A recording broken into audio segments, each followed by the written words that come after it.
ជំរាបសួរពុកម៉ែបងប្អូនក្លៀង PSK Auto បាទមានលក់រថយន្តផ្លាកលេខស្អាតៗបាទប្រភេទ Pick Up ប្រភេទឡាន SUV ខ្នាតធំបាទសុទ្ធសឹងតែជាឡានសំណុំស៊ីនម្ចាស់ដើមទី1ប្រភេទឡានអត់បុកប៉ះធានាជូន 100% បាទពុកម៉ែបងប្អូនណាបាទយើងមាន Toyota Hilux Revo 016ឡើង Rally បាទ021 Rally ក៏ដូចជាមាន Ford Everest XLT បាទហើយខាងក្នុងក៏មានឡានស្អាតៗផងដែរបាទ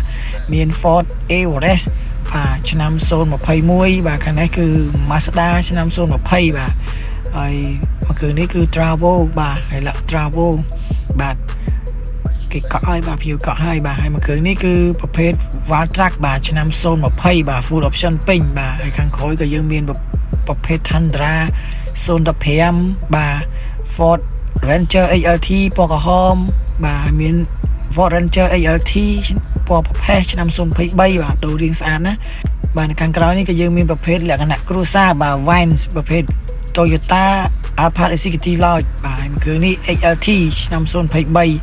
បាទក៏មាន Long 011ដែរបាទឡើងមុខ21ប្រភេទឡានស្អាតបាទ Toyota Legender ឆ្នាំ022ជាមួយនឹង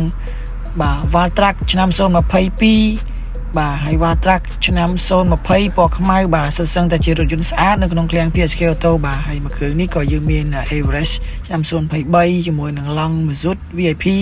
បាទពណ៌ខ្មៅ Isuzu 022នេះយើងតាមកាត់បានពុកម៉ែបងប្អូនណាប្រភេទឡាន